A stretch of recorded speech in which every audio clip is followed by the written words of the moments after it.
Bonjour à tous, j'espère que vous m'entendez bien. Bienvenue donc dans ce deuxième webinaire de fin de projet complémentarité culture élevage.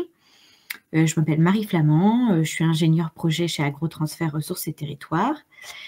Je vais commencer par, comme lundi, par vous donner, super, merci Jérôme, on m'entend bien, c'est parfait, par vous donner quelques éléments pratico-pratiques sur Livestorm. Donc, du coup, vous avez pu le constater sur votre droite, vous avez quelques onglets. Un premier onglet chat sur lequel vous pouvez mettre vos remarques et puis poser des questions si c'est vraiment des questions organisationnelles. Par contre, pour tout ce qui va être question sur le contenu, sur le fond de ce qu'on vous présente, vous avez donc un onglet dédié à ça, questions. Voilà, donc c'est comme ça, c'est plus simple pour nous ensuite pour y répondre et les traiter si les questions sont bien dans l'onglet questions. Pour les questions courtes, on va y répondre voilà, au fil de l'eau par écrit. Pour celles qui méritent effectivement des réponses un petit peu plus construites, on aura un temps d'échange à la fin de ce webinaire. Si jamais on n'a pas eu le temps de répondre à tout, on vous fera une réponse par la suite. Et puis, à la fin de la présentation, vous retrouverez le mail de ma collègue Claire. Donc, s'il vous reste des questions qui vous viennent après le webinaire, que vous mûrissez votre réflexion et que vous dites « mais je n'ai pas la réponse à telle question », n'hésitez pas à nous envoyer un petit mail. Enfin, le dernier onglet qui vous intéresse, c'est l'onglet sondage. Donc, en fin de webinaire, ma collègue Claire publiera sur cet onglet un sondage satisfaction. Donc voilà, si vous avez la gentillesse de pouvoir y répondre, c'est des éléments qui pour nous sont enrichissants. Voilà, voilà. Allez, je rentre dans le fond, c'est parti.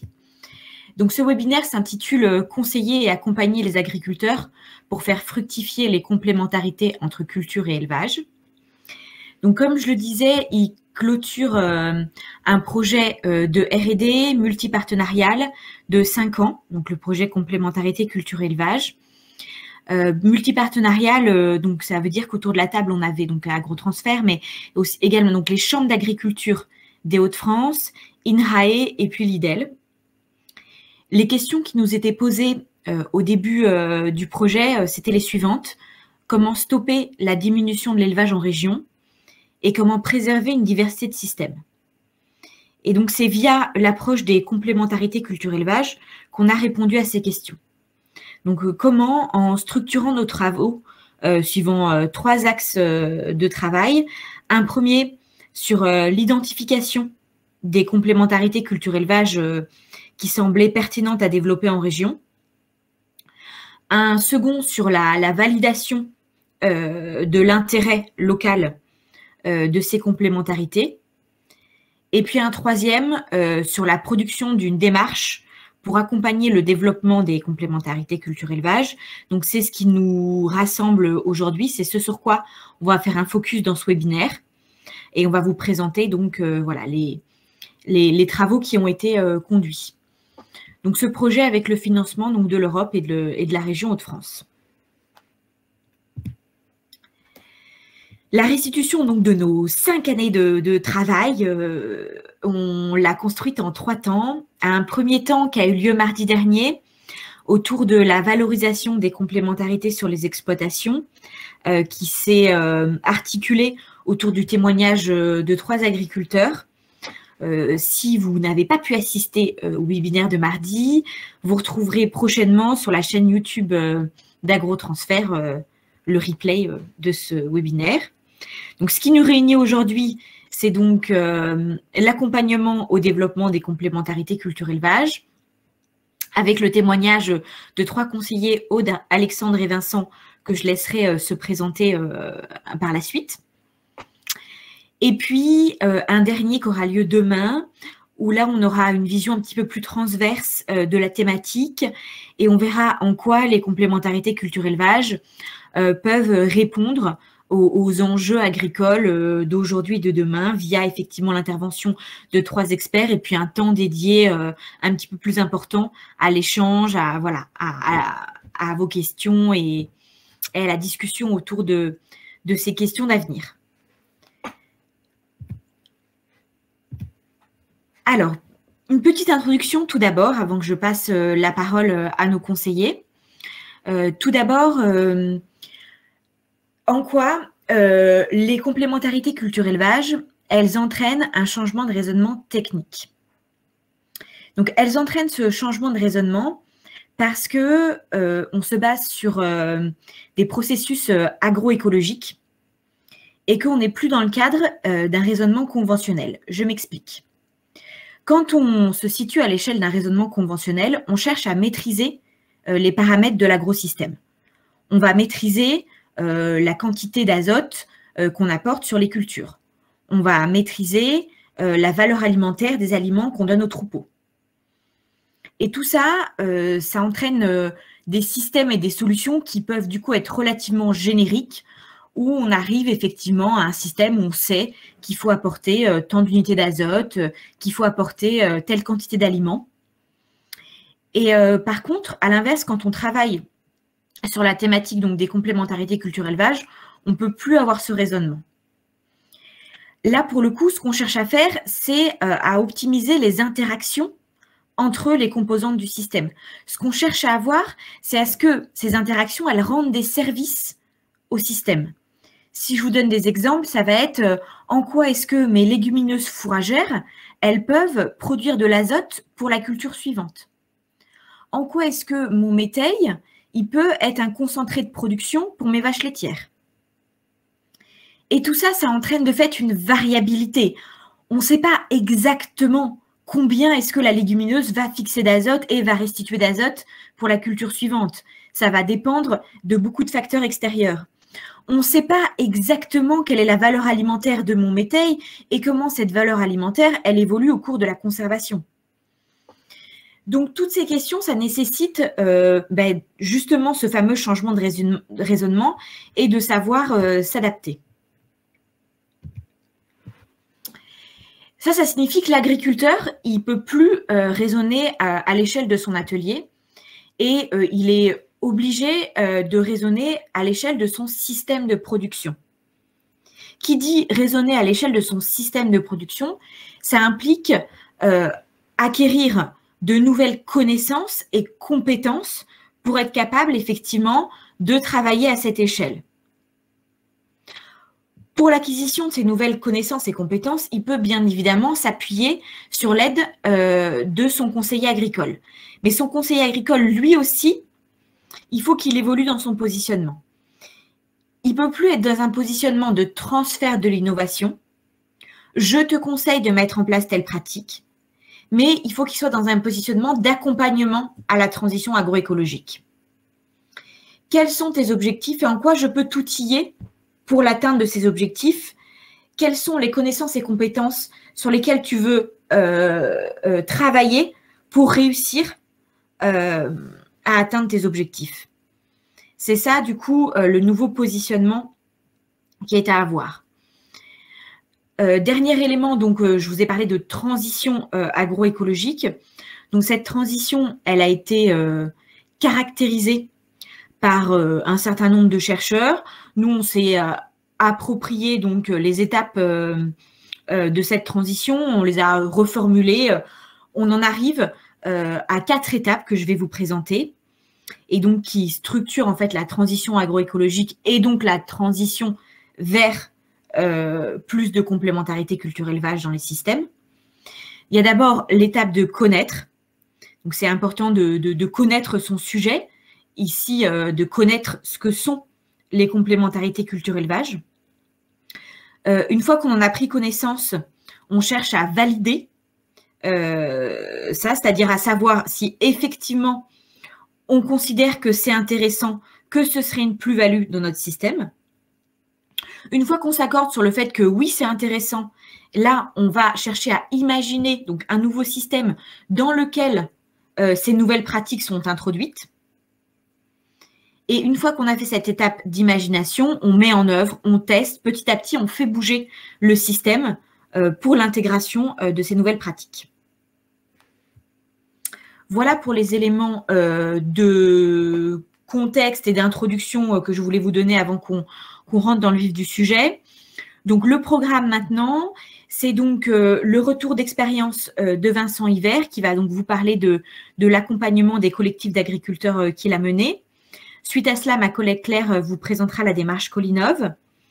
Ensuite, Aude Delcourt viendra vous témoigner de la construction de projets agricoles qu'elle a faites avec ses agriculteurs.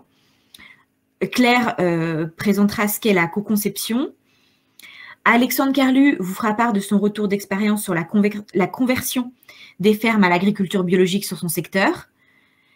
Claire donnera ensuite quelques éléments sur l'outil ScoreCube. Et enfin, je reviendrai faire une rapide synthèse avant un temps de questions-réponses. Voilà pour cette introduction. Je me permets donc de passer la main à Vincent pour qu'il nous fasse part donc de son retour d'expérience avec les collectifs d'agriculteurs.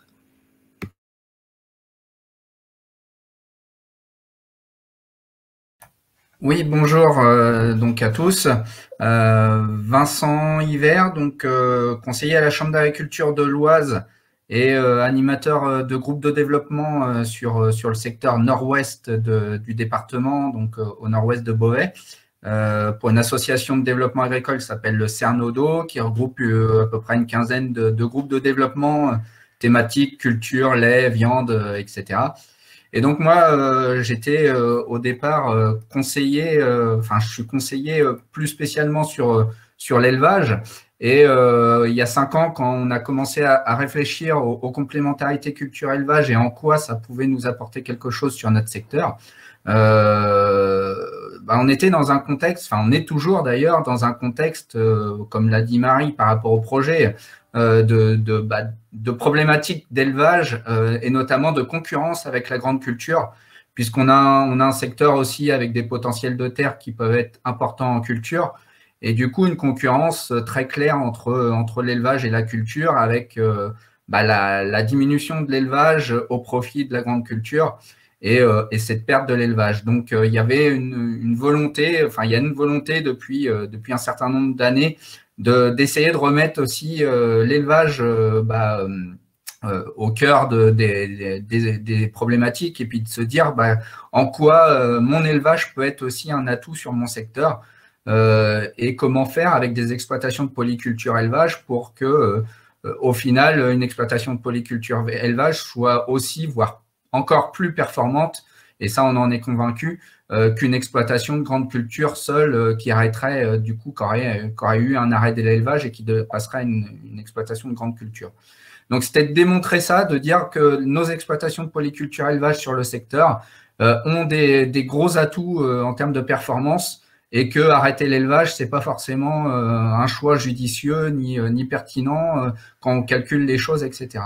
D'où la volonté de travailler sur cette notion de complémentarité culture-élevage, et notamment de le faire avec mes groupes de développement que j'accompagne. Donc, j'avais à l'époque trois groupes de développement lait, notamment, qui sont des groupes lait, mais qui sont pour 90% des adhérents des groupes lait des exploitations de polyculture élevage. Et l'idée, c'était aussi d'utiliser cette thématique pour sortir un peu des sentiers battus. On voulait pas refaire ce qu'on fait traditionnellement dans les groupes lait ou dans les groupes culture.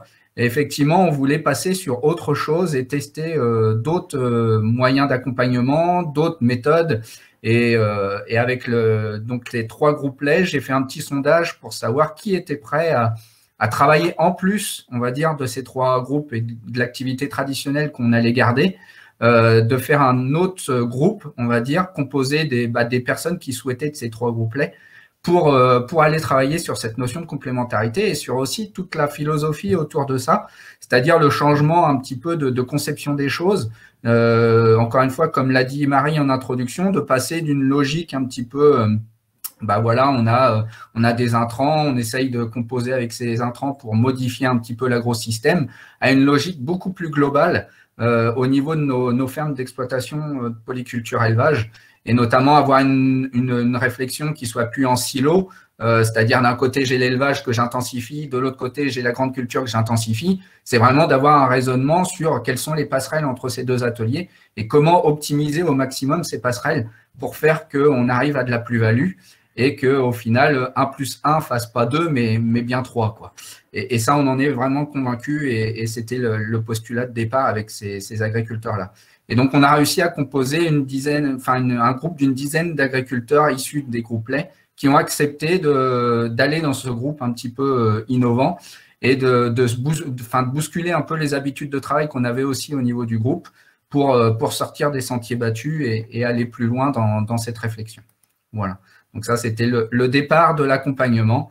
Et donc, je reviendrai après l'intervention de Claire sur un petit peu plus quelles sont les conclusions qu'on tire de ce groupe. Après l'aspect méthodo, par Claire. Merci beaucoup, Vincent. Effectivement, là, moi, je vais être chargée de vous présenter la méthode, la démarche même qu'on a construit ensemble avec Vincent, son groupe et les autres partenaires du projet. Et ensuite, Vincent vous fera un retour sur comment est-ce que lui, il l'a vécu avec son groupe.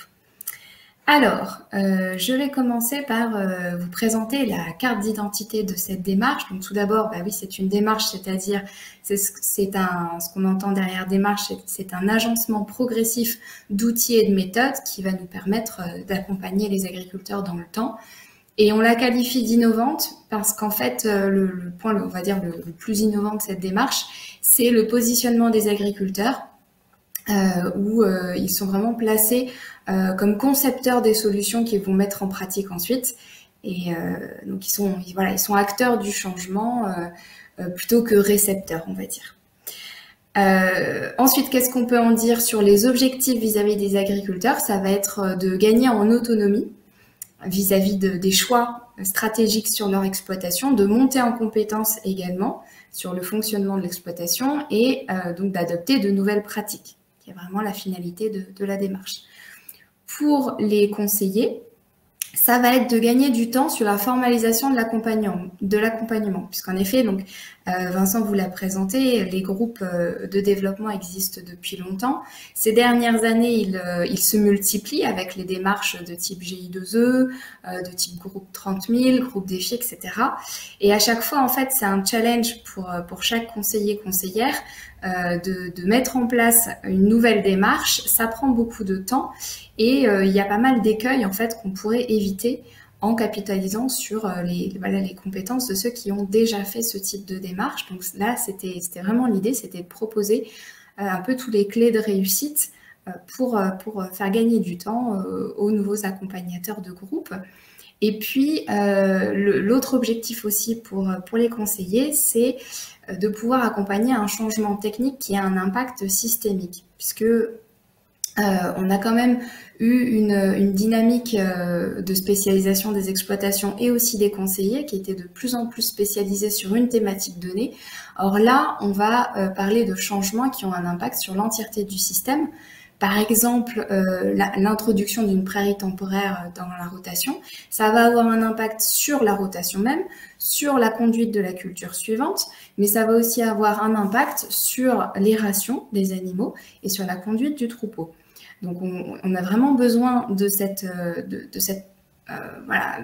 vision système et elle n'est pas toujours évidente à mettre en œuvre. Donc, c'est un autre objectif de cette démarche. Pour ce qui est des atouts de la démarche, le premier atout, c'est sa généricité. Ça ne va pas être spécifique à un type d'exploitation, ça peut aussi bien être utilisé pour des exploitations de polyculture élevage que des exploitations de grandes cultures ou même, pourquoi pas, de maraîchage. Ça va être son efficacité, puisqu'effectivement, comme on accompagne le groupe depuis sa mise en œuvre jusqu'à la mise en place des changements, on voit réellement la mise en place de modifications au sein de l'exploitation à la fin de la démarche et une revalorisation du statut du conseiller, parce que quand on accompagne un groupe, c'est pas toujours évident comme on disait, on peut pas maîtriser tous les aspects de l'exploitation. Donc, où se place le conseiller, ça peut être des questions délicates dans le cadre d'un accompagnement à la transition agroécologique. Et là, cette démarche permet vraiment de revaloriser son rôle et de le replacer au centre de l'accompagnement. Pour ce qui est des points négatifs ou un peu plus faibles de la démarche, ça va être son efficience, parce qu'en fait, c'est une démarche qui va demander beaucoup de moyens humains. Ça va être aussi des aspects de compétences. Donc, c'est une démarche qui demande de multiples compétences de la part du conseiller, donc à la fois en termes d'animation, de savoir où trouver l'information, comment la rendre accessible, comment aider aussi les agriculteurs à concevoir leur système et comment les aider voilà, à analyser les expérimentations qu'ils vont pouvoir faire sur leur exploitation. Donc c'est assez complet comme demande de compétences de la part de l'accompagnant. Et c'est les exigences aussi, c'est-à-dire que cette démarche ne va pouvoir être mise en place que si un certain nombre de prérequis sont présents. Par exemple, une relation de confiance entre le groupe et la personne qui va lui dire de s'inscrire dans le groupe. Voilà, ça fait partie des points d'achoppement. Si cette confiance n'est pas existante au préalable, ça va être difficile de faire adhérer les agriculteurs à une démarche qui est plutôt innovante pour eux. En termes de moyens humains maintenant, donc je vous l'ai dit, ça demande beaucoup de moyens humains. Donc nous, la façon dont on l'a mise en œuvre, ça demandait un quart de TP par an sur 3 à 5 ans. Ça ne veut pas dire que c'est absolument ça qu'il faut mettre en place, parce que l'intérêt d'une démarche, ça va être de l'adapter, tout un chacun puisse l'adapter à sa situation particulière. Donc bien évidemment, ce ne sera pas exactement ça qui sera mis en place par une autre personne, mais c'est pour vous montrer, pour vous donner un ordre d'idée et vous montrer que c'est quand même voilà, assez exigeant en temps. Ce qu'on vise, c'est un accompagnement d'un groupe initial de 10 à 15 agriculteurs, avec cette idée qu'en général, le caractère assez innovant de la démarche va entraîner peut-être une perte de quelques agriculteurs, et notre objectif final va être de pouvoir accompagner de 8 à 12 agriculteurs de façon satisfaisante dans la durée. Finalement, en termes de rythme aussi de travail, cette démarche va nécessiter 4 à 5 réunions collectives par an et 1 à 2 visites individuelles également par an. Voilà, et je terminerai par voilà, d'où viennent un petit peu les éléments qui nous ont permis de construire cette démarche. Ça vient de tout ce qu'on a pu étudier dans le cadre des champs de recherche autour des ateliers de co-conception et de la bibliographie sur l'accompagnement. Ça vient aussi de l'expérience de nos partenaires qu'ils avaient déjà acquis avant le projet et de l'expérience acquise au cours du projet lors de l'accompagnement de 2 groupes pilotes d'agriculteurs, dont celui que vous a présenté Vincent Hiver tout à l'heure. Voilà pour la carte d'identité. J'avance rapidement sur les étapes de la démarche. Donc cette démarche est divisée en fait en 4 modules méthodologiques qui s'enchaînent dans le temps. Un premier qui se focalise sur la constitution du groupe, un second sur le partage de connaissances. Ensuite viennent tous les aspects de conception de nouveaux systèmes. Et enfin, on termine par l'entretien de la dynamique de changement. Finalement, qu'est-ce qui va être innovant dans cette démarche? Tout d'abord, l'organisation des étapes, parce qu'on a une vraie progression et une cohérence méthodologique entre les étapes. Ça va être le groupe, on l'a déjà un peu dit, le rôle, pardon, on l'a déjà un peu dit, des agriculteurs et de l'accompagnateur, qui va être modifié par rapport à ce qu'on a l'habitude de faire aujourd'hui.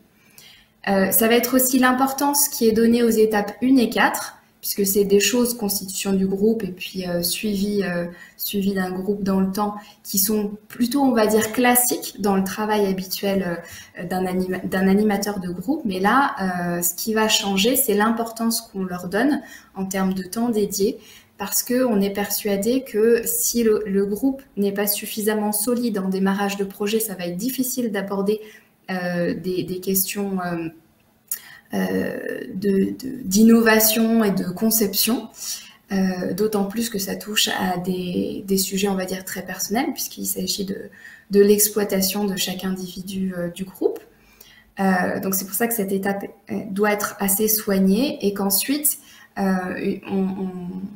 on appuie sur le fait qu'il ne s'agit pas uniquement de construire un plan d'action, mais bien d'accompagner la mise en place de ce plan d'action dans le temps, parce que sinon on peut voir en fait la dynamique d'innovation s'essouffler rapidement, voire s'arrêter lorsque des difficultés techniques sont rencontrées. Enfin, donc pour continuer, un autre aspect innovant, ça va être toute la partie sur les échanges de connaissances, puisque là, on se focalise vraiment sur des aspects fonctionnels. L'idée, c'est pas juste de comprendre comment, par exemple, on pourrait faire comment est-ce que techniquement on met en place un sursemis dans une prairie, par exemple, mais c'est de comprendre pourquoi est-ce que c'est intéressant de sursemer des espèces de légumineuses, par exemple, dans une prairie, quel va être l'impact sur cette prairie, et quels sont les paramètres en fait qui vont influencer sur mon sursemis. Voilà, donc c'est vraiment, on se concentre sur les aspects de compréhension fonctionnelle des choses. Et enfin, la dernière chose qui est vraiment innovante ici, c'est l'aspect de conception qui va à la fois avoir une dimension systémique. On ne s'intéresse pas à un atelier, mais à l'ensemble de l'exploitation et aux interactions entre ces différents sous-éléments. Et le fait que cette conception est faite par les agriculteurs. Donc là, je vous ai détaillé les étapes au sein de la conception, parce qu'en fait, ça se divise en 3 temps. Un premier temps d'atelier de co-conception. Un deuxième temps d'évaluation technico-économique des résultats de l'atelier. Et un troisième temps de mise en place d'un plan d'action individuel. Voilà pour la présentation générale. Je vais maintenant vous expliquer un petit peu comment est-ce que ça, enfin brièvement, comment est-ce que ça s'est déployé dans le groupe que vous a présenté Vincent. N'hésite pas à me rejoindre, Vincent, si tu veux compléter au fur et à mesure ce que je raconte sur ton groupe. Donc vous avez de nouveau la légende qui reprend les différentes étapes méthodologiques que je vous ai déjà présentées. Voilà, et donc ce que je vous explique sur cette diapositive, c'est que les étapes de constitution du groupe, nous on les a mises en place fin 2016 et puis début 2017. On y a consacré 3-4 mois, si je dis pas de bêtises, avec des rencontres de groupe, des visites d'exploitation, des moments de convivialité et puis des échanges en distanciel de documents et d'informations.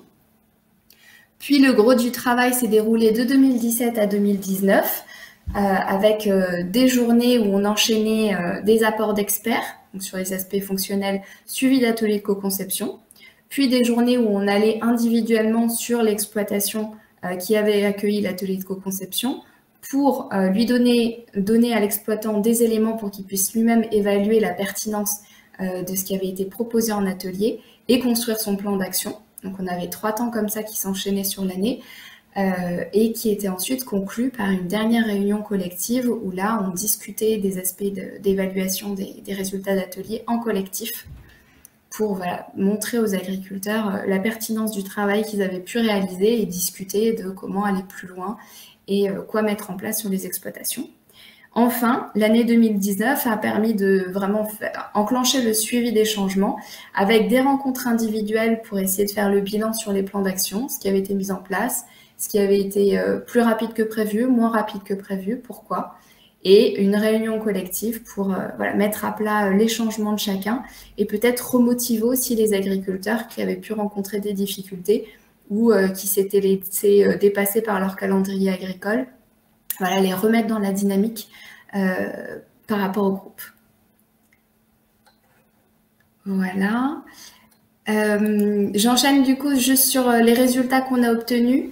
Globalement avec ce groupe, l'idée c'était déjà de lever les freins au changement, donc quel que soit le niveau de conviction initial des agriculteurs qui était variable au sein du groupe, on a pu observer un changement de positionnement. Donc là je vous donne un exemple d'un agriculteur au départ qui était intéressé par les complémentarités culture-élevage mais ne voulait pas que ça impacte son atelier de culture, donc c'était vraiment son positionnement en début de projet.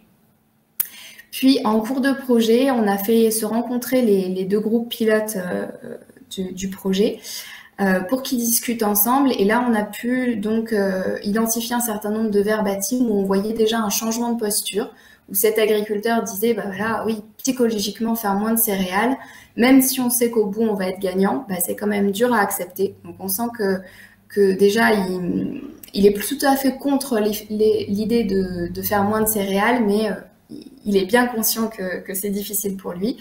Et en fin de projet, c'est finalement un agriculteur qui a introduit 10 hectares de prairies temporaires dans son assolement et donc au détriment de ses céréales. Voilà ce qu'on a pu observer sur un exemple. Mais ça a été le cas chez tous les agriculteurs. On a eu l'introduction au total d'une 30aine de nouvelles pratiques, entre 3 à 15 par agriculteur. Et je vous donnais quelques exemples là sur le pâturage et la valorisation des fourrages. On sait vraiment qu'une infime partie de ce qui a été fait, par exemple la mise en place de pâturage au fil ou la récolte précoce des prairies. Voilà, Vincent, je te laisse compléter et puis ensuite il y a aussi la partie, je passe voilà, la partie sur ton retour d'expérience. Oui, merci. Donc oui, pour illustrer un petit peu tout ce côté méthodologique que vient de présenter Claire avec notre groupe, donc pour revenir notamment sur les étapes qui ont été citées, donc 4 étapes importantes qui au début, enfin aujourd'hui sont formalisées autour de 4 étapes, mais au départ de notre travail et du projet et de la vie du groupe était, voilà, on savait pas où on allait. Aujourd'hui, avec le retour des 5 années, on a structuré ça autour de 4 étapes, mais au début, on savait pas forcément où on allait. Et la première étape qu'on a aujourd'hui, qui est, enfin première et deuxième étape, on va dire, c'est tout l'aspect constitution du groupe et puis découverte du sujet. Donc ça, on a pris 6 mois en fait pour faire ça. Et c'est quelque chose qui est important. Bon, c'est déjà des gens qui effectivement avaient l'habitude de travailler en groupe, mais qui avaient une certaine habitude. Et justement, l'idée, c'était de casser cette habitude pour aller sur un autre fonctionnement et aussi derrière générer justement d'autres idées en termes de pratiques concrètes sur l'exploitation derrière et de réflexion possible sur l'exploitation. Et donc, on a pris le temps de cette étape parce que c'est vrai qu'on a peut-être tendance à vouloir aller très vite dans le vif du sujet. Et en fait, on a pris 6 mois pour faire cette étape qui s'est matérialisée en fait déjà par 2 réunions préalables avec le groupe initial qui ont été faites en soirée. L'idée, c'était aussi de casser un peu le rythme habituel de la réunion l'après-midi, etc. Donc, on a fait 2 soirées pour commencer sur lesquelles ça a bien accroché et je trouvais que l'ambiance était un peu différente de ce qu'on pouvait déjà avoir sur des réunions classiques d'après-midi. Bon, rien qu'en passant en soirée, c'était un petit détail, mais qui a tout de suite mis le groupe dans le bain. Et puis, on a fait échanger les gens entre eux, etc.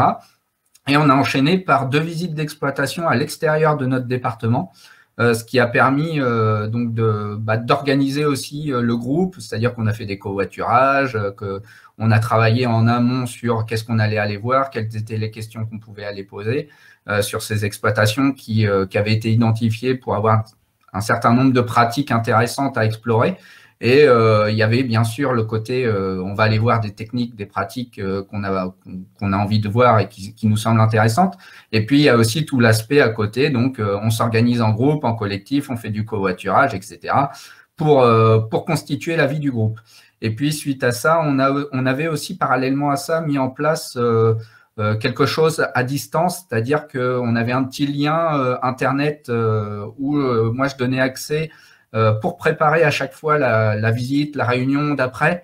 Je donnais quelques éléments, des petites vidéos, des petits éléments bibliographiques qui alimentaient en fait au fur et à mesure la vie du groupe et qui a été aussi intéressant. Et donc au bout de 6 mois, on a réussi à constituer ce groupe, se connaissait, avait envie de travailler ensemble. Et puis on a aussi élaboré un langage commun, c'est-à-dire est-ce qu'on est bien tous d'accord sur la définition du sujet, de là où on veut aller, etc. Et ça nous a permis après de passer à la phase de co-conception de façon assez fluide, puisque cette phase de co-conception était aussi une nouvelle étape dans le fonctionnement du groupe, puisqu'on demandait au groupe de devenir conseiller, quelque part, expert.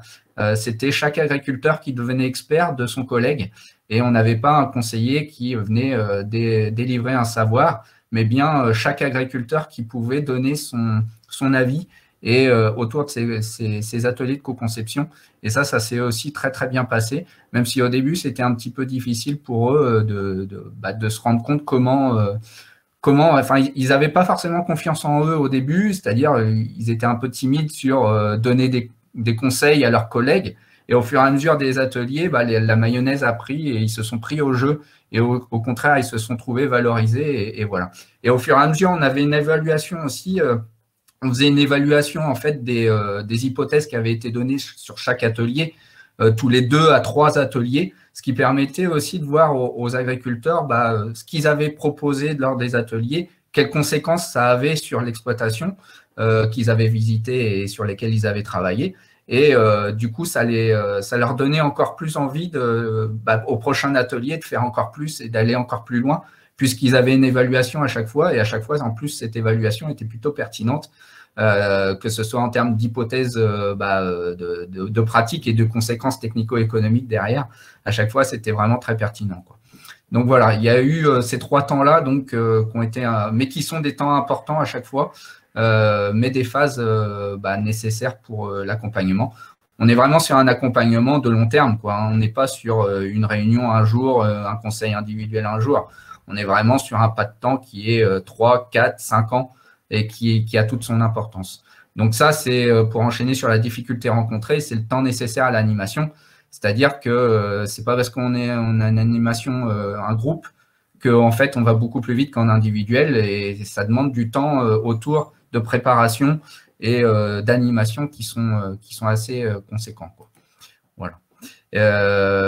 Par contre, ouais, voilà, juste un petit focus sur l'intérêt aussi pour le conseiller, qui a un nouveau rôle, qui est plus coach, animateur, que conseiller apportant du savoir, puisque l'idée, c'est vraiment que ce soit les agriculteurs eux-mêmes du groupe qui formulent leur savoir à leurs collègues.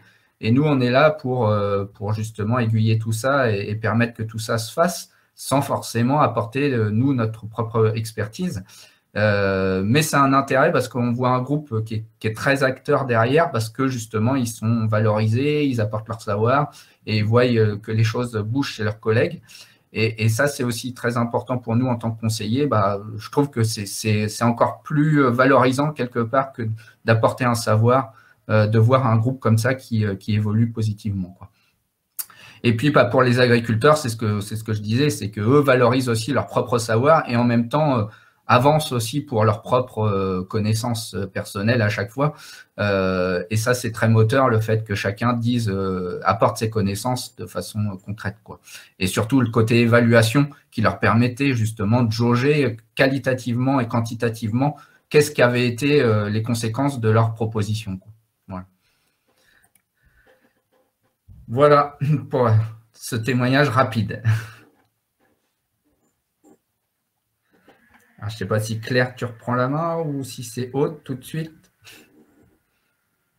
Merci Vincent. Oui, je vais demander à Aude de monter sur scène.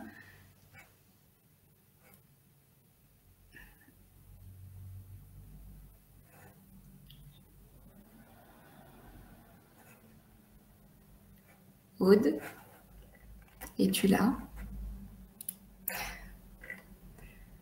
Sinon, je peux commencer, parce que là, on commence à prendre un petit peu de retard. Donc, on a perdu Aude. Ouais. Peut-être des soucis de connexion de son côté, parce qu'elle était connectée tout à l'heure. Oui. Ouais. Bon, Aude, si tu nous entends, je commence à présenter ton groupe. J'espère que je ne dirai pas trop de bêtises. Et n'hésite pas à monter sur scène dès que tu peux. Voilà.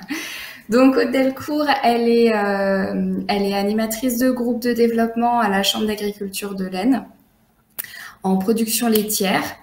Et donc elle anime. Elle anime un groupe de travail sur la thématique autonomie alimentaire. Et en particulier sur des questions de gestion de l'herbe.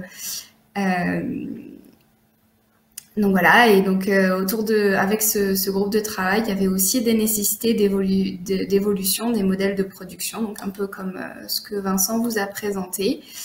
Donc un besoin de bousculer les habitudes de travail au sein du groupe lait, de montrer ce qui était possible de faire à l'herbe, de trouver des innovations et de travailler ensemble sur des problématiques de développement des exploitations. Bon, je suis désolée, Aude en aurait beaucoup mieux parlé que moi, mais visiblement on a un petit problème technique. Je vais maintenant, moi, vous présenter ce qu'on a mis en place pour répondre à ces questions-là. Donc c'est la méthode de co-conception. Donc pareil, je vous présente une petite carte d'identité de la méthode. Donc c'est une méthode, qu'est-ce que c'est qu'une méthode? Donc c'est des étapes et des règles de fonctionnement, donc c'est quelque chose d'assez cadré, contrairement à la démarche de co-conception qui peut vraiment être adaptée. Bonjour Aude, du coup je suis désolée, j'ai un peu squeezé ta première présentation. Je te laisserai reprendre la main juste après la présentation de la co-conception. Excuse-moi. Donc voilà, donc c'est contrairement à ce que je vous disais, c'est contrairement à la méthode Colinov, c'est une démarche qui est beaucoup plus cadrée et qui va moins pouvoir s'adapter en fonction des situations. Et c'est aussi quelque chose, enfin, c'est aussi une démarche systémique avec cette idée de concevoir les choses à l'échelle de l'exploitation. L'intérêt pour les agriculteurs de cette méthode, ça va être de s'approprier le fonctionnement de l'exploitation, donc de pouvoir un peu tester différentes hypothèses et mettre en œuvre de nouvelles connaissances sur le fonctionnement, et d'explorer tout un panel de solutions, parce qu'on ne peut pas tout tester sur l'exploitation, donc c'est déjà de faire l'exercice mental, on va dire, de tester différentes solutions pour repérer celles qu'on veut ensuite mettre en place. Pour le conseiller, l'intérêt, c'est de faciliter l'approche système et pour avoir un outil en fait qui permette de gérer les différentes facettes du système, même si on n'est pas spécialisé sur tous les ateliers, et de concilier une approche technique et stratégique de l'exploitation. Les avantages de cette méthode, c'est encore une fois sa généricité, son ancrage, puisqu'à chaque atelier, on va travailler sur un cas concret. Donc ça va permettre vraiment aux agriculteurs de se mobiliser et de se prendre au jeu autour des problématiques concrètes d'un des leurs. Par contre, d'un point de vue inconvénient, c'est assez inhabituel comme démarche, donc ça peut déstabiliser les agriculteurs et au départ, ils ont besoin d'être réassurés pour venir aux premiers ateliers. Ça nécessite aussi diverses compétences d'un point de vue du conseiller qui va devoir gérer à la fois l'animation de l'atelier mais aussi le bon déroulement de la conception. Et c'est quelque chose, comme je vous le disais, qui est très normalisé. Donc pour arriver à un résultat satisfaisant, il faut vraiment suivre les différentes étapes telles qu'elles ont été mises en place. Ce qu'il faut savoir d'un point de vue main-d'œuvre, c'est que une des étapes de la co-conception va nécessiter d'être en sous-groupe, c'est-à-dire qu'elle va être optimale si on a autour de la table un nombre compris entre 3 et 5 concepteurs. En dessous de 3, c'est vraiment pas la peine de faire un atelier de co-conception. Au-dessus de 5, ça devient vraiment difficile pour les concepteurs de se mettre d'accord sur les différents choix techniques en fait. Donc, si on a par exemple un groupe de 10 agriculteurs, il devient important de faire 2 sous-groupes pour que l'animation se passe au mieux. Et dans ce cas-là, soit l'animateur va être capable de jongler entre les 2 sous-groupes, soit il va avoir besoin d'une aide pour être 2 animateurs. En termes de temps de mise en œuvre, on a besoin d'une demi-journée en individuel pour définir la cible de l'agriculteur en amont de l'atelier. Puis ensuite, on a besoin d'une demi-journée à une journée en fonction du temps qu'on veut y consacrer pour l'atelier en tant que tel.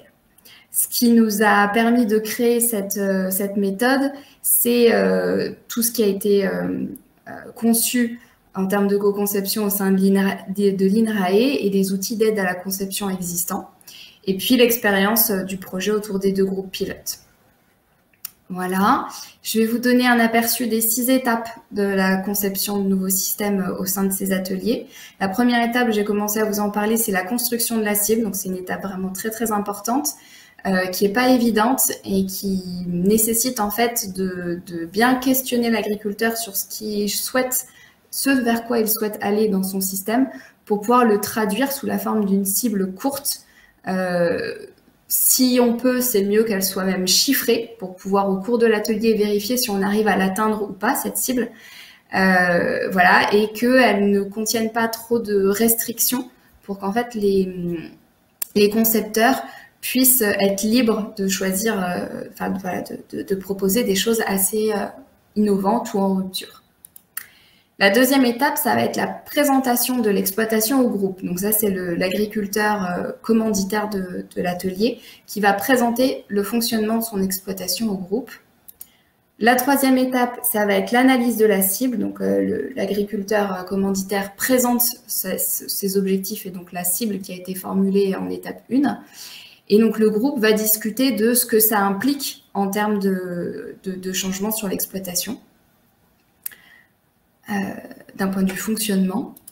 Et ensuite, il va y avoir un temps de réflexion individuelle où chacun va pouvoir noter une idée sur un post-it pour que voilà, tout le monde ait le temps de poser ses idées et que tout le monde ait un temps équitable de prise de parole pour proposer et argumenter sur ses propres propositions. Enfin, on a la partie conception à proprement parler, donc où on peut disposer de différents outils, soit de logiciels d'aide à la co-conception, soit de jeux de plateau. Il y a énormément de choses qui peuvent se faire. Nous, on a beaucoup utilisé aussi un système de questionnement sur des ardoises pour aider le groupe à cheminer et à construire petit à petit son système. Et enfin, il y a l'étape de restitution du travail où les sous-groupes présentent en fait le nouveau système à l'agriculteur central et argumentent les choix techniques qui ont été faits. Pour vous donner un exemple de déploiement de cette méthode, donc là, je vous ai proposé une des cibles qui avait été traitée au sein d'un atelier des groupes qu'on a suivis. C'était produire 1200 tonnes de matière sèche en optimisant l'utilisation de l'azote. C'est vraiment quelque chose de très court comme formulation de cible. L'exploitation, elle était constituée de 4 unités de main-d'œuvre, 134 hectares et 190 UGB bovins lait. Ce qui a été réfléchi en termes de fonctionnement sur l'exploitation, c'était tous les aspects bilan fourrager. Donc, quel est le gap entre ce qu'on produit aujourd'hui en termes de tonnes de matière sèche et ce que veut la cible, comment est-ce qu'on va pouvoir s'y prendre, et les principes de gestion de l'azote. 11 nouvelles pratiques ont été proposées pendant l'atelier de post-it, parmi lesquelles de nouveaux fourrages, d'autres modes de gestion du lisier, etc.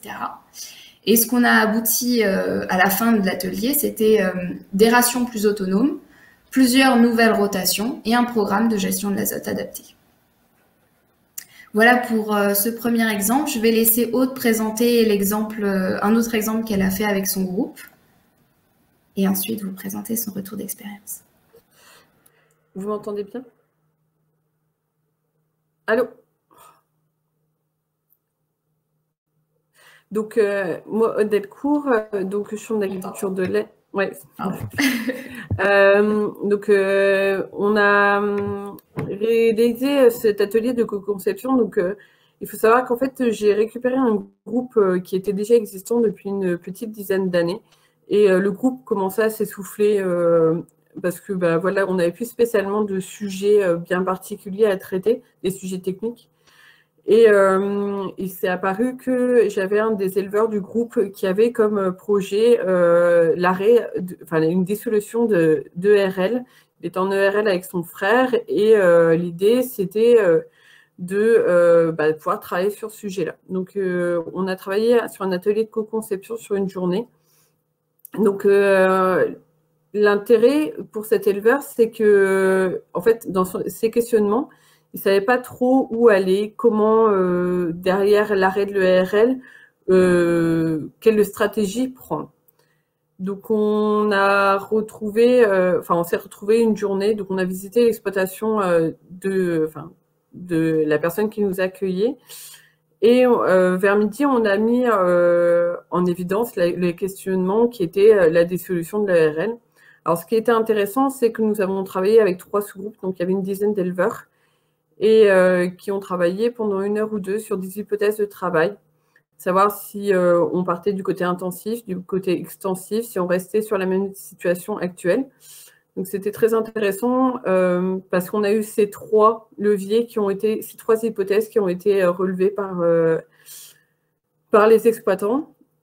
Et ce qui a permis à la fin, après la restitution, beaucoup de dialogue entre les éleveurs et l'éleveur qui nous a accueillis, qui ne savait pas trop comment gérer en fait cet arrêt, cette dissolution de ERL, a pu avoir pas mal de pistes de travail.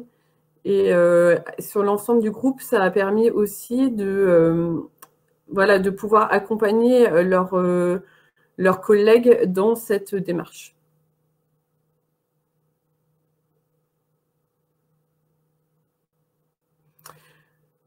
Donc, au niveau de mon retour d'expérience, donc ce qui est vraiment impératif, c'est une première journée de tuilage. Donc, on avait déjà fait ce type de formation, enfin d'atelier co-conception sur ce groupe-là.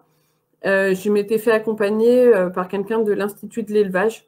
Mais je pense qu'en fait, pour pouvoir vraiment bien animer, il faut pouvoir l'avoir déjà fait une fois. Pour avoir vraiment côté timing, côté organisation, c'était important. Au niveau des difficultés rencontrées, c'est une nouvelle façon de concevoir le positionnement, notre positionnement. J'étais plus là en tant que maître du temps et aussi gestion un petit peu des débats. Par contre, ce que j'ai trouvé très très intéressant, c'était la réactivité des exploitants et le fait de les faire travailler plus sur le côté technique et économique. Et au niveau des points de vigilance, c'est sûr qu'il ne faut pas le faire sur un groupe qui ne se connaît pas. Là, pour ce groupe-là, en commun, ils se rencontrent depuis une dizaine d'années. Et je pense que il faut avoir un groupe qui s'entend bien, dans lequel il y a une confidentialité, parce que typiquement là, la session de l'ERL était assez confidentielle et surtout pas avoir de jugement, parce que quoi que l'hypothèse soit prise à la fin, il faut pas que, entre groupes, il faut beaucoup de bienveillance.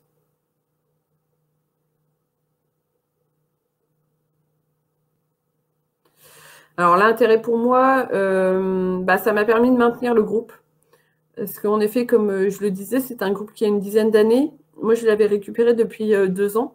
Je n'avais pas spécialement la même façon de travailler que mon collègue qui l'avait précédemment.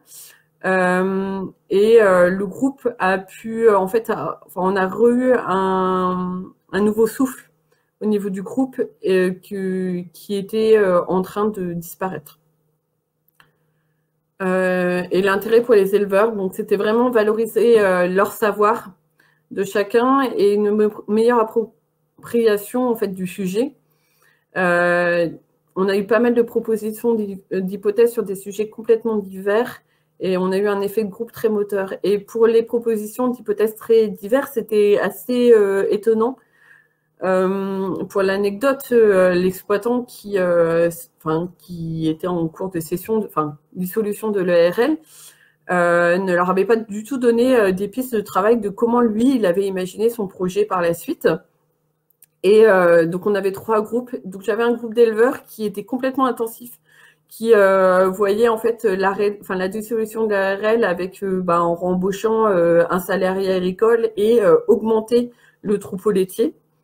À l'opposé de ça, j'ai eu un groupe d'éleveurs qui a soumis l'hypothèse de passer entre guillemets en bio et de devenir vraiment très extensif. Et au milieu, j'avais un groupe d'éleveurs qui était entre les deux, mais qui était sur garder l'existant.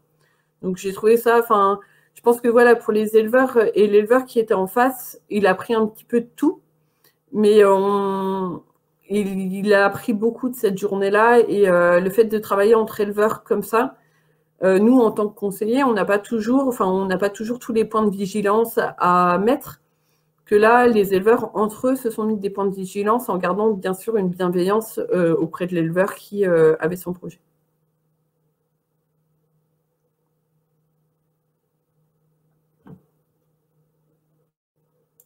Merci beaucoup, Aude. Du coup, j'appelle maintenant Alexandre pour son retour d'expérience. Merci. Bonjour à toutes et à tous. Alors, donc, pour ma part, donc, je vais commencer par me présenter. Donc, Alexandre Carlu, donc, je suis conseiller à la Chambre d'agriculture donc, depuis octobre 2014 maintenant, avec deux missions principales qui sont, on va dire, suivies et animation des groupes lait, groupes viande au sein du GEDA du Boulonnais, et sur une autre partie, on va dire un mi-temps sur le GEDA et un autre mi-temps en tant que spécialiste en élevage bio, sur la partie, on va dire, Pas-de-Calais plus les Flandres. Voilà pour l'émission.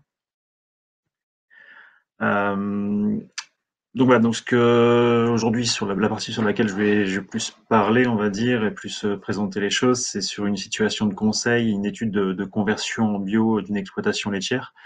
Voilà, donc là, pour ce qui va être présenté, c'est plus, on va dire, du suivi individuel par rapport aux collègues précédents qui ont plus parlé de collectif. Mais à savoir que l'outil qui va être présenté peut également être utilisé via des réunions de co-conception ou autre pour aller un peu plus dans le concret. Voilà. Donc voilà, l'exploitation qui a été présentée est une exploitation du boulonnais en exploitation laitière, enfin en élevage lait plus vaches allaitantes en conventionnel aujourd'hui. Voilà. Et donc du coup, en fait, ça apparaît, on va dire, dans l'étape 2 ici du plan bio, où on réalise du coup des études technico-économiques et des diagnostics de conversion des exploitations. Et donc du coup, moi, le besoin, on va dire, que j'avais, c'était de repartir d'une exploitation, de refaire un peu de repartir d'une page blanche ou presque, on va dire, de changer totalement l'assolement de l'exploitation en question pour arriver, on va dire, à une nouvelle surface fourragère et donc du coup un nouveau cheptel au final. C'est vrai que c'est des fois des gros changements à venir, on va dire, pour avoir un système complet sur une exploitation. Donc pour ça, j'ai pu avoir utilisé l'outil ScoreCube. Donc je vais laisser Claire présenter plus en détail l'outil et je reviendrai par la suite sur mon expérience. Merci beaucoup Alexandre. Donc, je vais faire rapide pour qu'on ait quand même un petit temps d'échange à la fin, que vous puissiez poser vos questions. Donc pour l'outil ScoreCube, donc c'est un outil parce qu'effectivement c'est un tableur sous format Excel et d'aide à la conception parce qu'il va à la fois proposer un cheminement pour voilà, avoir les différentes étapes de conception du système et puis faire des calculs de contrôle de cohérence pour vérifier que ce qu'on conçoit est bien en cohérence entre atelier d'élevage et atelier de culture. L'intérêt pour les agriculteurs, ça va être de disposer de scénarios techniques cohérents et de prendre du recul sur leur stratégie, d'avoir différentes propositions à envisager. L'intérêt pour le conseiller ou la conseillère, ça va être de simuler rapidement un système et l'introduction de nouvelles pratiques. Donc les points forts de l'outil, ça va être son réalisme, puisqu'il a vraiment été conçu dans l'idée de reprendre les pratiques qu'ont aujourd'hui les éleveurs, la cohérence entre ateliers, vraiment réfléchir à l'échelle système, et la rapidité de mise en œuvre. Pour ce qui va être de ses points faibles, ça va être sa spécificité, parce qu'aujourd'hui, l'outil ne permet de faire des modélisations que sur les ateliers de ruminants et même plutôt bovins, bovin lait, bovin viande. Ce serait possible de l'utiliser aussi pour des ateliers ovins, mais aujourd'hui, il nous manque la base de données. Donc, il faudrait faire un travail de mise en place d'une base de données ovins pour qu'il soit utilisable sur ces cheptels. Son autre limitation, c'est qu'il est uniquement technique, donc il n'y a pas d'évaluation économique autour de cet outil. Il faudrait ensuite reprendre les éléments techniques pour faire une évaluation économique. Et c'est qu'il se borne aux questions de ration-rotation. L'idée, c'est vraiment de vérifier la cohérence entre les deux. Et il n'y a pas d'éléments qui permettent, par exemple, d'avoir des informations sur la gestion de l'azote, sur la gestion du temps de travail ou sur la gestion des adventices, par exemple. Si on a des ateliers ou des réflexions qui vont plus être sur ces aspects-là, ce ne sera pas l'outil qui conviendra. En termes de mise en œuvre, donc c'est un outil qui est plutôt à manipuler par un conseiller. Donc ça peut être fait au bureau ou en 2 à 2 avec un agriculteur ou même lors d'un atelier de co-conception avec un groupe d'agriculteurs. De façon générale, en fonction de la complexité du système, la mise en œuvre de cet outil va nécessiter 30 minutes à 1h30. Voilà. Et globalement, ce qui nous a permis de le construire, c'est l'expérience du projet, donc l'encadrement des 2 groupes pilotes et le partenariat qui a été fait entre Agrotransfert et l'INRAE. Voilà pour la carte d'identité. Globalement, pour vous en dire un peu plus, donc oui, ScoreCube, ça veut dire simulateur de cohérence ration-rotation dans les systèmes d'élevage de ruminants. C'est un peu ce que je vous ai expliqué jusque-là. La spécificité, c'est qu'on a 3 entrées qui nous permettent de nous adapter à la question de conception. La première entrée, ça va être de rentrer par les surfaces alimentaires animales. Dans ce cas-là, on va faire vraiment un bilan alimentaire à l'échelle annuelle. Et donc, on va jouer entre les surfaces et le troupeau pour arriver à un bilan alimentaire satisfaisant à l'année. Et ensuite, on pourra se poser les questions de ration et de rotation. Ça, c'est une première entrée possible. La deuxième entrée possible, ça va être de rentrer par le troupeau, de dimensionner toutes les rations. Et à partir de ces rations, en fait, on va avoir un dimensionnement automatique qui va se faire des surfaces alimentaires pour le troupeau. Et ensuite, le groupe ou l'agriculteur va pouvoir réfléchir au dimensionnement des rotations, enfin aux rotations et donc à l'assolement. La troisième possibilité, ça va être au contraire de rentrer par les surfaces agricoles. Dans ce cas-là, une fois qu'on a rentré les rotations, l'outil va automatiquement proposer un dimensionnement de cheptel et ensuite on va pouvoir travailler aux rations pour finaliser le système. Donc vous voyez, quel que soit le sens qu'on prend, dans tous les cas, on va pouvoir reconcevoir le système dans son entièreté et vérifier la cohérence entre atelier d'élevage et atelier de culture. Mais on va pouvoir s'adapter à des questions assez différentes. Par exemple, si on prend l'entrée surface agricole, ça va soit me permettre de traiter des questions d'introduction d'élevage dans des exploitations de polyculture, en se disant, bah voilà, si je prends telle ration, telle rotation par exemple, en incluant tant de surfaces fourragères, quel dimensionnement de troupeau je vais pouvoir avoir si je veux être 100% autonome ou si je veux être à 75% autonome par exemple. Donc ça, c'est une première possibilité dans ce sens-là. Ce sens-là peut aussi être intéressant pour forcer, entre guillemets, le raisonnement d'agriculteurs plutôt spécialisés élevage ou pour lesquels l'élevage est une priorité forte. C'est-à-dire qu'ils vont toujours avoir tendance à raisonner par le troupeau, parfois même par le bâtiment, en se disant, voilà, j'ai un bâtiment avec 100 places, il faut que je remplisse mon bâtiment. Et quelles que soient mes surfaces finalement derrière. Donc rentrer par cette voie-là, ça va forcer en fait à se dire oui, mais si j'avais une réflexion sur mes rotations idéales, qu'est-ce que ça aurait comme impact derrière sur mon troupeau et est-ce que finalement il est aujourd'hui bien dimensionné ou pas? Voilà pour les possibilités des différentes entrées.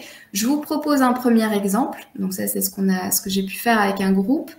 Donc la cible du groupe, c'était donc là c'était pas en individuel, c'était au sein d'un groupe pour de la co-conception. L'objectif, c'était à la fois d'agrandir le troupeau laitier et d'améliorer l'autonomie alimentaire sur une exploitation où il y avait 3 unités de main-d'œuvre, 160 hectares et 150 unités gros bovins laits. Les propositions qui ont été faites par le groupe, c'était à la fois d'arrêter l'atelier d'engraissement, d'augmenter l'atelier lait, d'augmenter le pâturage, d'avoir des rotations plus longues. Donc avec tout ça, il a fallu ajuster le bilan alimentaire et ça nous a permis d'obtenir des rations plus économes et d'arriver aussi à une production de lait plus importante. Donc ce que je vous ai mis comme extraction d'image à droite, c'est le bilan des rations qui a été fait dans l'outil, qui montre dans la première colonne les produits, donc tous les aliments qui sont soit produits, soit achetés dans ce cadre-là, les besoins vis-à-vis des rations qui ont été renseignées et donc le différentiel qui nous permet de voir que la plupart des aliments sont bien équilibrés, sauf l'ensilage d'herbe qui nous permet d'avoir un petit peu d'autonomie fourragère et le corn gluten qui pourrait être en fait réduit par rapport à ce que les agriculteurs pensaient au départ. Et on a aussi des indications, donc là juste en dessous, sur les productions de lait et de viande permises par le système. Voilà, j'irai pas plus loin, je vais passer la main à Alexandre pour vous présenter un deuxième exemple et son retour d'expérience.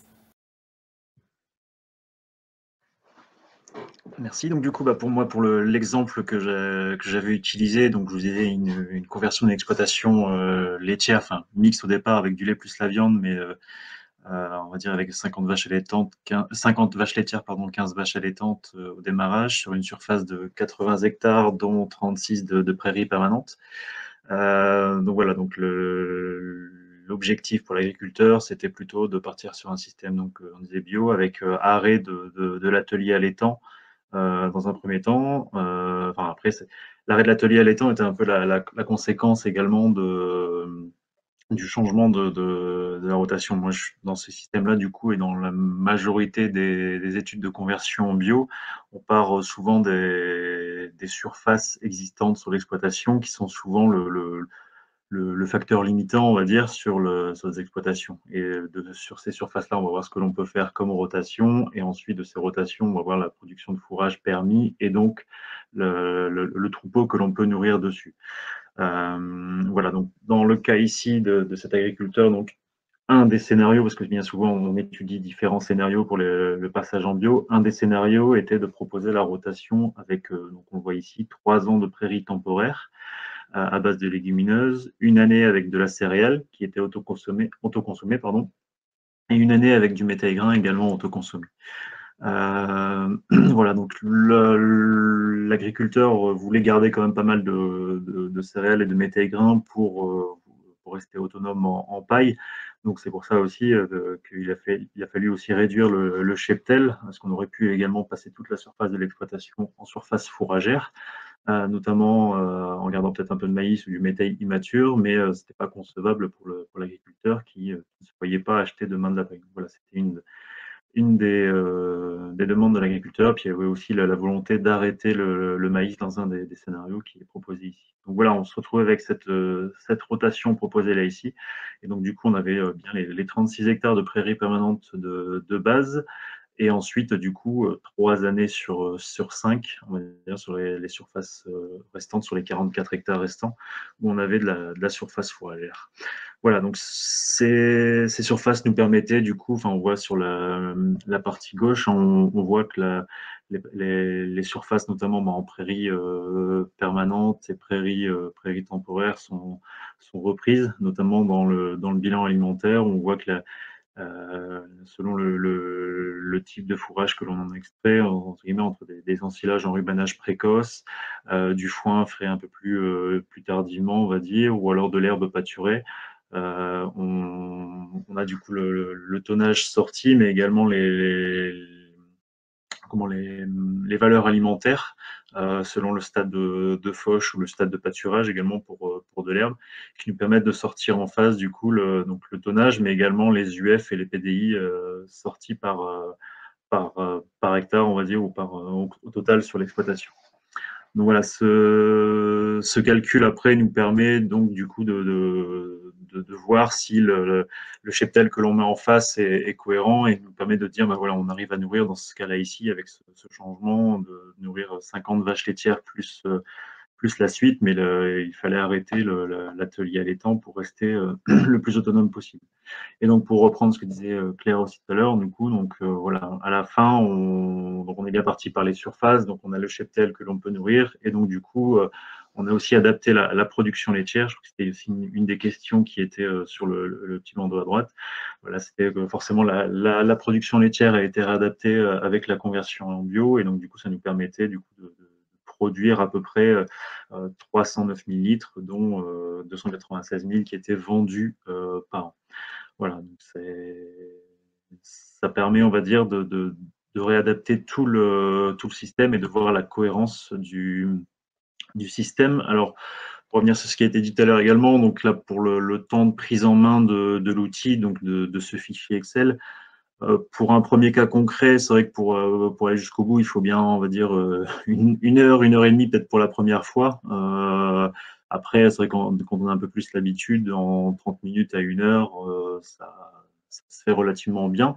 Bon, comme ça a été mis, hein, besoin de plusieurs cas également pour une prise en main complète de l'outil. C'est vrai que, comme on dit, hein, c'est en forgeant que l'on devient forgeron, et c'est vrai qu'à force d'utiliser ce fichier, on arrive à aller un peu plus vite également, et d'oublier de moins en moins de choses par la suite. Donc au niveau des difficultés, donc c'est vrai que c'est un fichier qui est très complet, mais du coup ça nous oblige à bien naviguer entre les différents onglets et à essayer de ne rien oublier. C'est vrai que des fois, rien qu'un seul paramètre que l'on a oublié de renseigner ou que l'on a mal renseigné peut changer la totalité du système, et donc du coup le nombre du GB que l'on peut nourrir, la production laitière ou autre. Enfin, voilà, il y a pas mal de choses. Il faut se relire ou vérifier, on va dire, ces entrées assez régulièrement là-dessus. Bon, après, à la fin, au niveau de la cohérence système ou autre, on arrive à voir si on a oublié des choses ou s'il y a des choses à recorriger.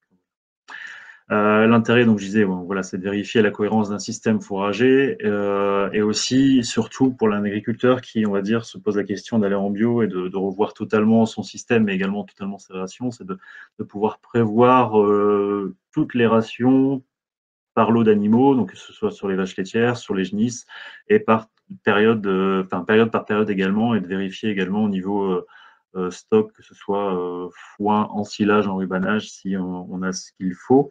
Ça permet également d'aller jusqu'au détail de l'assolement de l'agriculteur et aussi de vérifier, donc, comme je disais, la capacité de stockage, que ce soit en silo, par exemple, pour tout ce qui est partie ensilage, en stockage foin, paille concentré également. Donc voilà, d'aller jusqu'au bout de la cohérence de l'exploitation. Ça permet de rassurer également, de voir que pour l'agriculteur, tout a été pris en compte et qu'il peut se lancer, on va dire, dans le changement de système un peu plus facilement, on va dire, ou avec plus de cartes en main grâce à cette étude.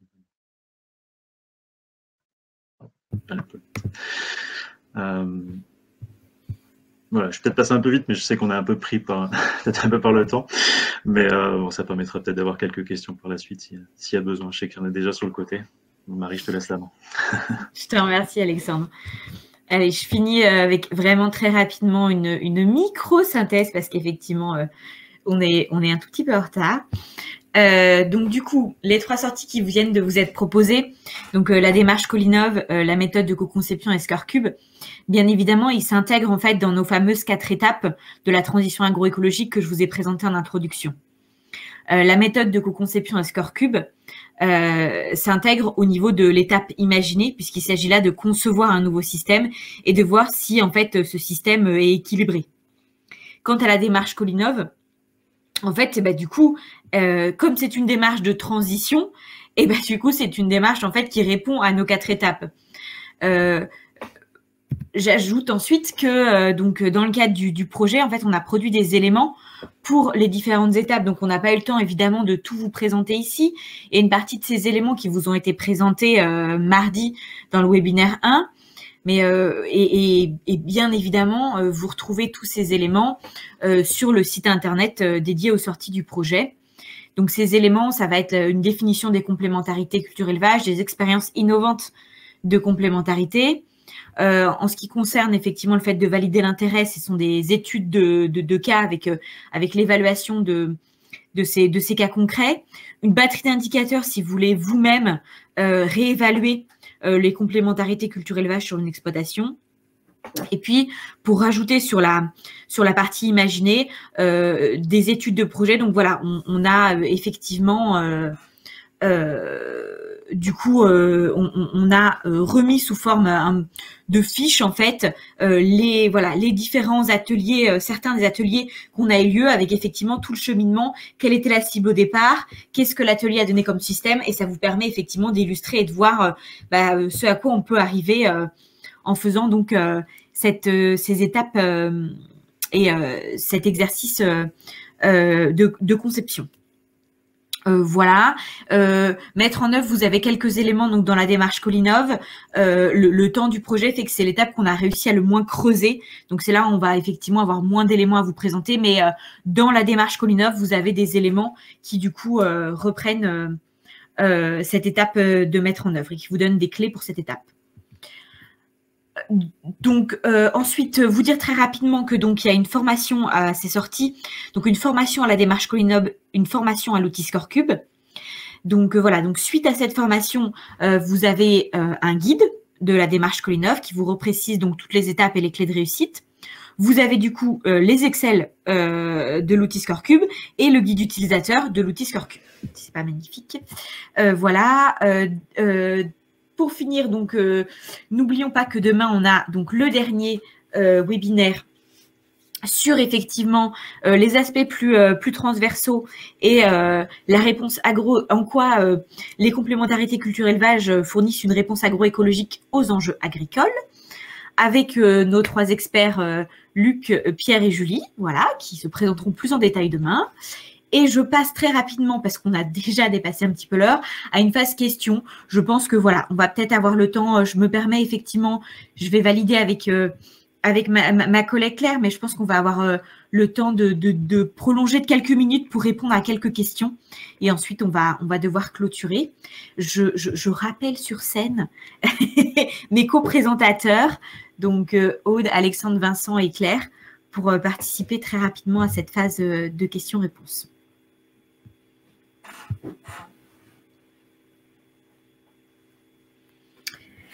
Oui, voilà. Effectivement, Marie, je pense qu'on va prolonger un petit peu. Je lance quand même, si certains d'entre vous avaient des problématiques de temps et ne pouvaient pas continuer à suivre la réponse aux questions, je vais publier le sondage, voilà, pour que vous puissiez au moins répondre, voilà, nous donner les indications sur votre satisfaction ou non vis-à-vis de ce webinaire avant de nous quitter. Voilà, donc je suis en train de faire ça à l'instant. Et donc, on va pouvoir passer à la réponse aux questions. Alors, comme j'avais peur au niveau du temps, il y a une question à laquelle j'ai commencé à répondre par écrit, mais on va, voilà. Ouais, je trouvais effectivement, je l'avais un petit peu gardée.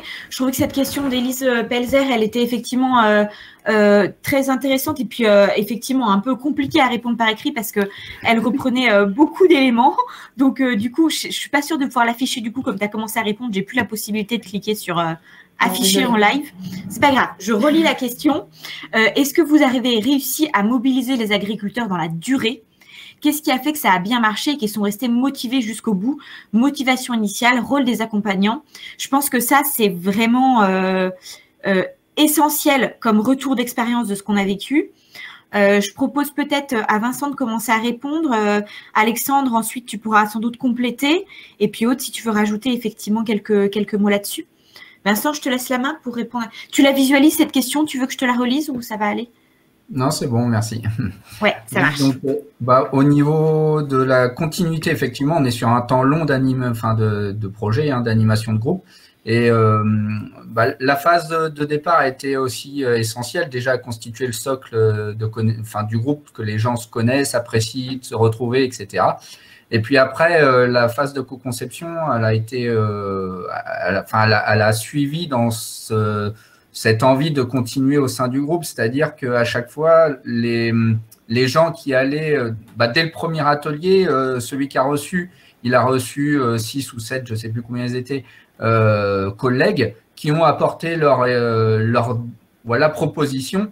Et donc, suite à ça, on a fait aussi les évaluations. Donc, comme je vous disais dans mon intervention, on a fait des évaluations.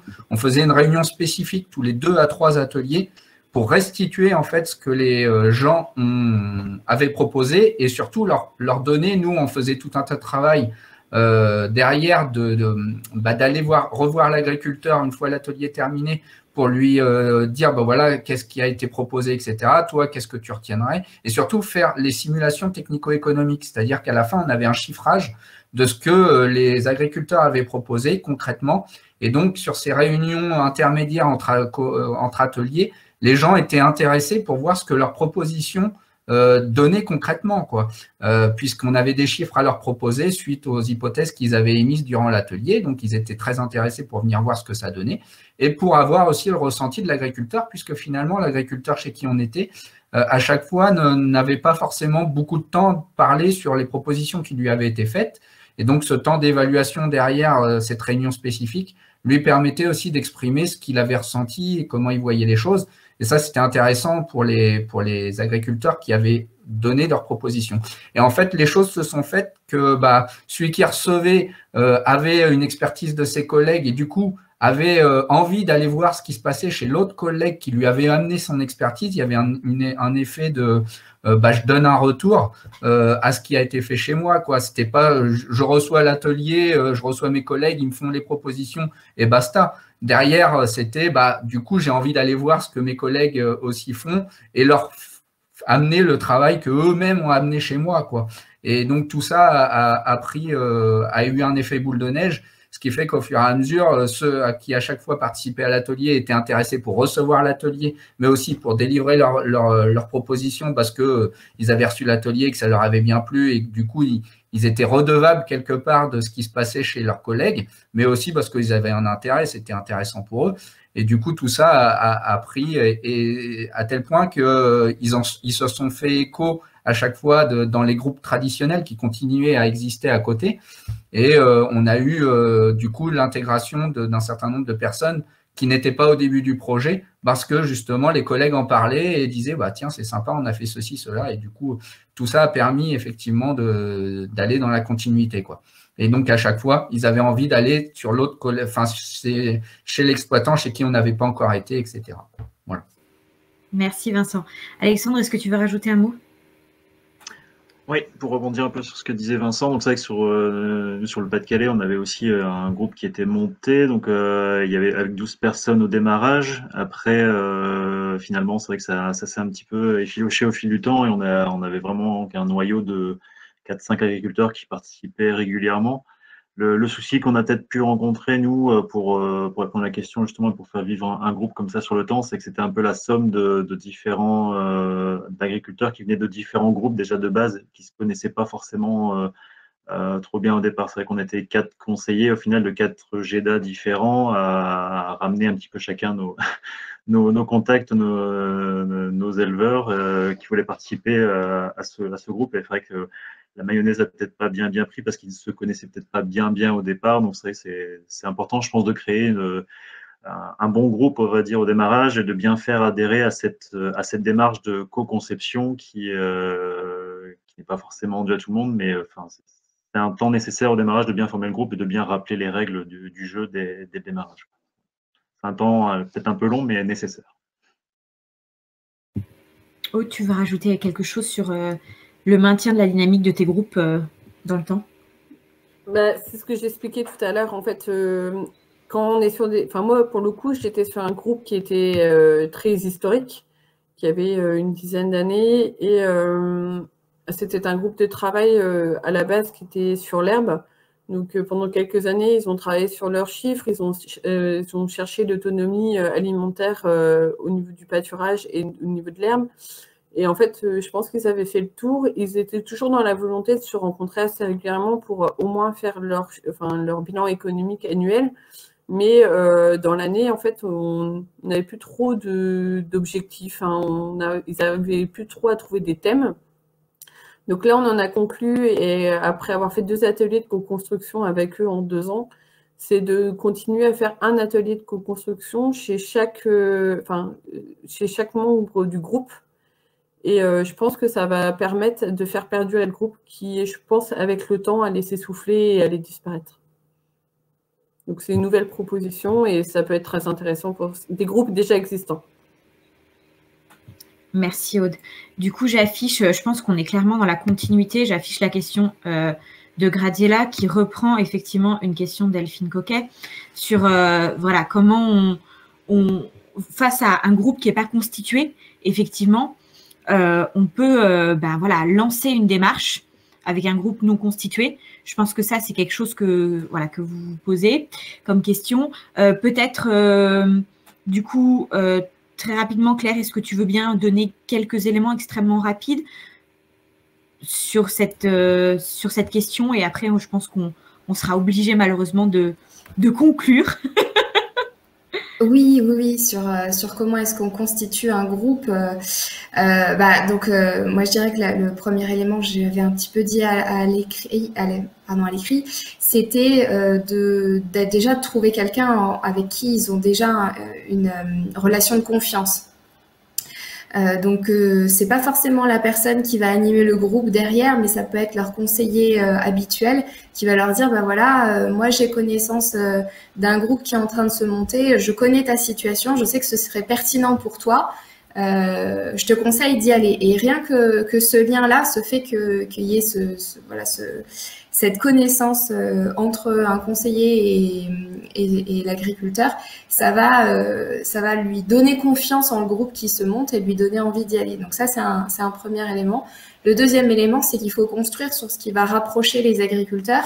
Donc, c'est d'où l'importance de bien prendre son temps lors de la première phase de constitution du groupe, c'est-à-dire identifier avec eux ce qui les rapproche, quelles sont les questions qui sont importantes pour eux et pourquoi est-ce qu'ils ont intérêt à réfléchir ensemble, parce que finalement, c'est des questions qui sont pas faciles de traiter individuellement.